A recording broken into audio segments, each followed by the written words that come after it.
Okey, dan kita teruskan kepada dua lagi fenomena, iaitu photoelectric effect dan juga line spectrum line, yang memberikan satu kekeliruan bagi ahli fizik untuk mengetahui apa yang sebenarnya berlaku di dalam atom. Jadi di akhir penghujung tahun 1900, di mana mereka memberi electromagnetic wave, which is cahaya lah. Cahaya tu boleh sahaja cahaya nampak ataupun cahaya tak nampak, dan apabila dia kena kepada jirim bahan, terdapat beberapa fenomena yang memberi puzzle kepada mereka. Antaranya benda yang diorang dah tahu, diorang dah nampak bahawa terdapatnya penyerapan dan pemancaran yang memilih. Maknanya satu gas tu dia memilih nak absorb apa, nak emit apa. Okey, dia memilih gelombang tertentu. Okey, dan itu dilihat dalam line spectra, spektrum bergaris. Keduanya, apabila cathode ray, iaitu cahaya a stream of electron, aliran elektron, dia tembak kepada satu bahan, kat situ, kan, X-ray,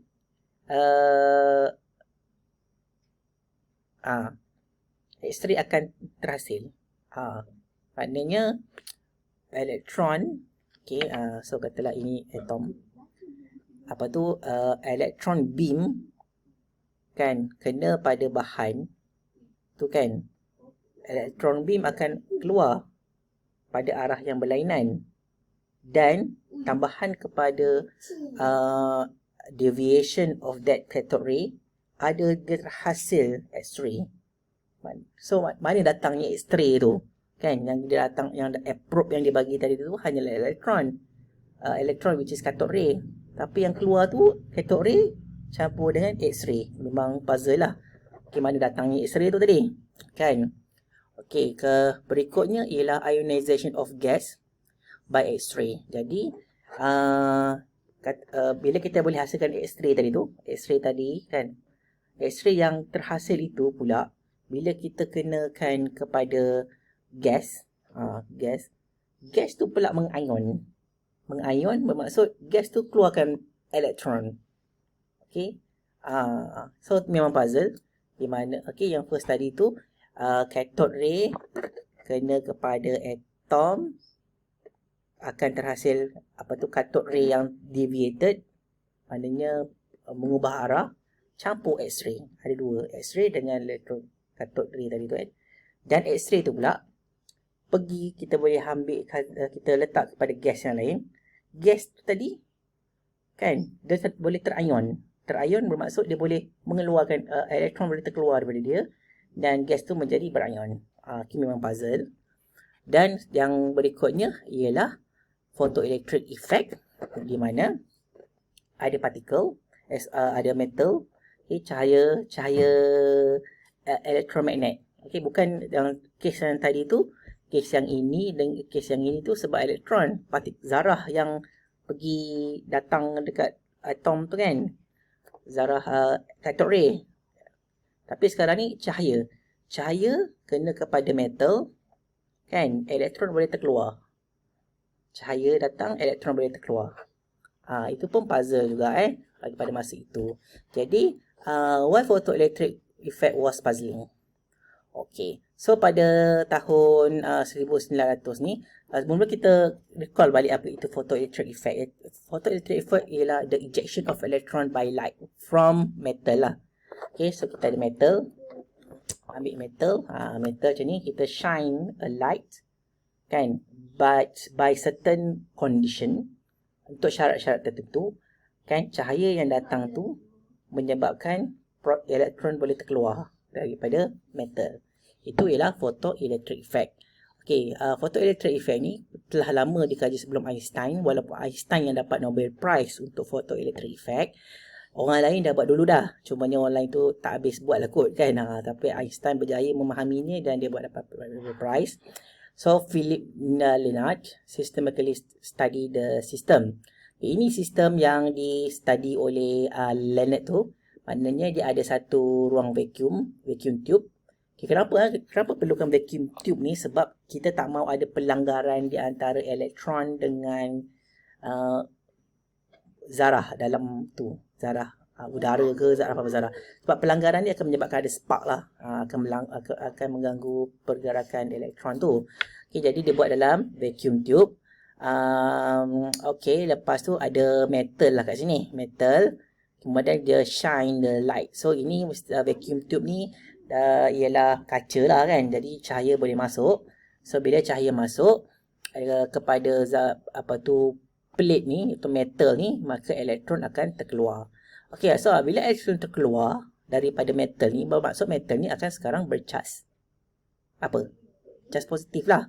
Kan, dia akan bercas positif sebab elektron dah keluar. Maknanya the net charge is positive because they lose the negative charge from the electron. So electron tu emits dan dia oleh sebab kat sini ialah positif, maka sebenarnya semua ni akan jadi positif lah, sebenarnya positif. So kat sini pun akan jadi mana sistem ni akan bersifat negatif, bersifat positif. Oleh itu elektron yang keluar ni sepatutnya dia tak ada arah tuju lah, dia keluar aja. Tapi oleh sebab kat sana tu ada positif, maka dia akan tertarik ke plate yang positif tu. Okay, so dia tertarik disebabkan oleh interaksi elektrik.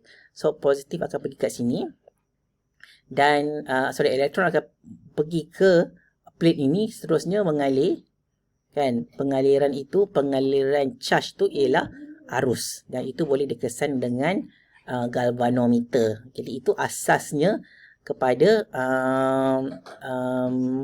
sistem yang mengkaji tentang fotoelektrik ni oleh Philip Lenard.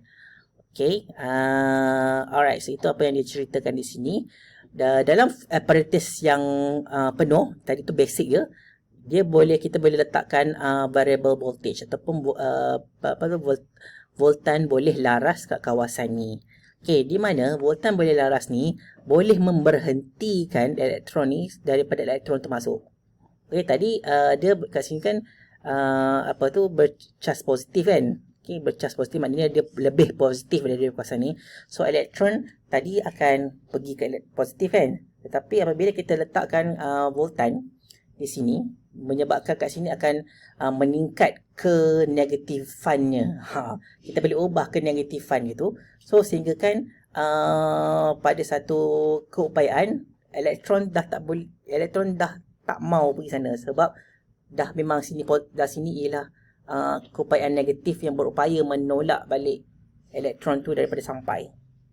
Okay.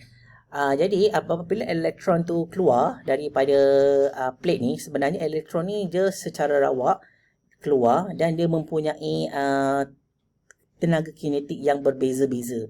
Okay, tenaga kinetik berbeza-beza disebabkan oleh laju elektron yang keluar daripada plate tu dia tak sama satu sama lain. Okay, ada yang laju, ada yang perlahan sebab dia nak mengatasi satu lagi ialah kita katakan potential energy, barrier energy dekat dalam metal tu sendiri. So maknanya tenaga yang datang daripada cahaya tadi tu diterima oleh elektron dan elektron tu kena menggunakan tenaga yang diterima tadi tu untuk melepaskan diri daripada metal. Jadi elektron ni kedudukannya ada yang dekat surface, ada yang kat dalam kan. Jadi yang kat surface tu memang terus keluar.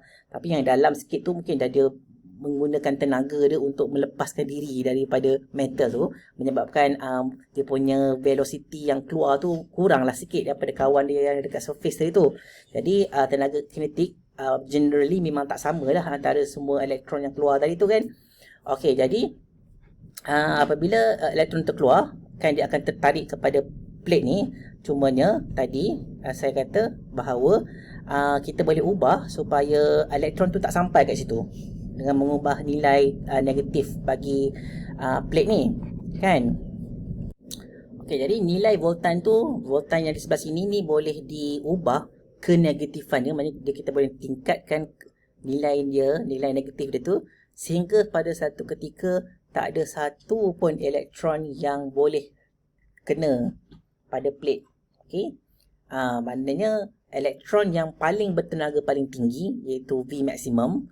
sebab setiap elektron tadi tu kan ada macam-macam. So apabila kita meningkatkan nilai voltan negatif kat sini tu, ada yang memang dah macam give up lah kan, sebab velocity dia rendah je kan, jadi dia dah give up lah, dia dah tak boleh pergi. Tapi ada lagi yang masih boleh lepas sebab dia punya velocity dia tinggi. Okey, so kita control V ni supaya satu nilai yang tak ada satu pun, sehingga yang paling laju pun, yang paling power pun tak boleh sampai, which is elektron yang bertenaga maksimum setengah MV max square. So kat situ yang ada tenaga maksimum ni. So elektron yang paling tinggi tenaga dia ialah elektron yang mempunyai velocity paling maksimum di antara kawan-kawan dia. Jadi tenaga elektron yang paling tinggi tu kita boleh hentikan dengan satu nilai yang paling tinggi, iaitu V0. Itu kita panggil dia stopping potential. So the stopping potential is the highest value of voltage that can stop the most energetic electron. Kan? Okay, kat situ apabila itu berlaku, tenaga elektrik yang kita bekalkan tu ialah bersamaan dengan E V0. So sebab tenaga elektrik ialah QV kan, QV.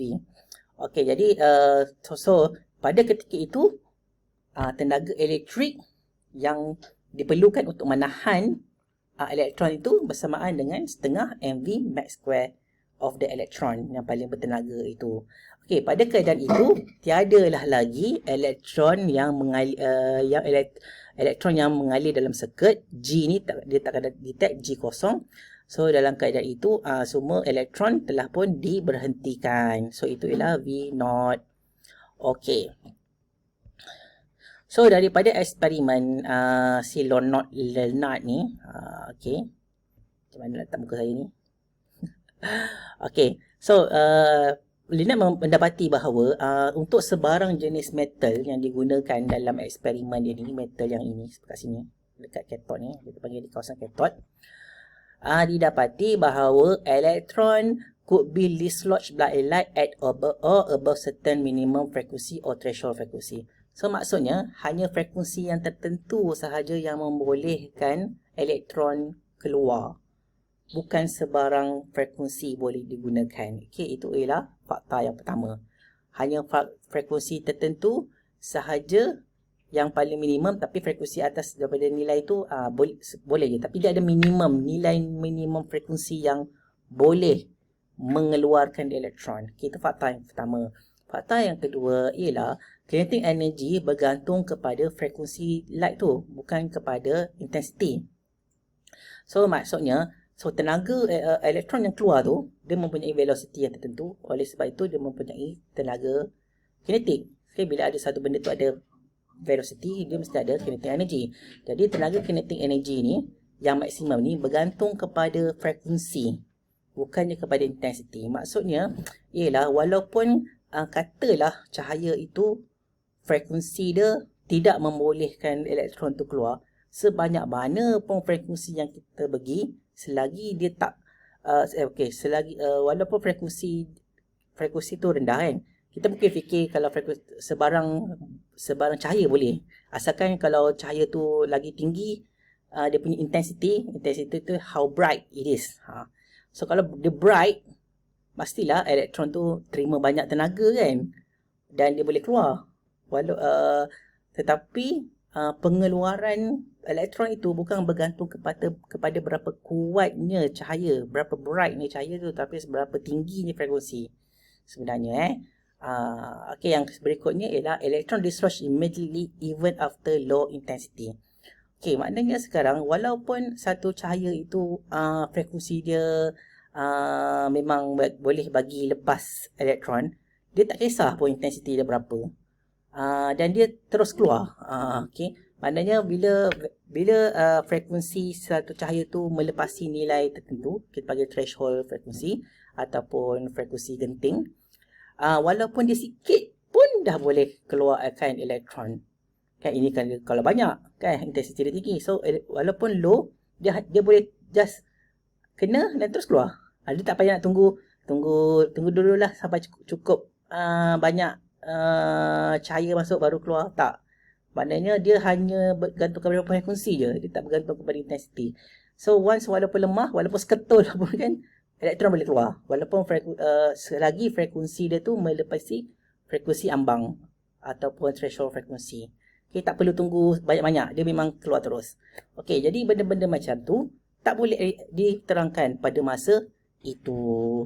Jadi penerangan ni kita akan sambung lagi untuk chapter yang berikut. Jadi ini kita cakap dulu tentang gas, masalah-masalah yang dihadapi pada masa itu. Okay, so this is something to think about. So which one is the probe and which was in the emission in the photoelectric effect.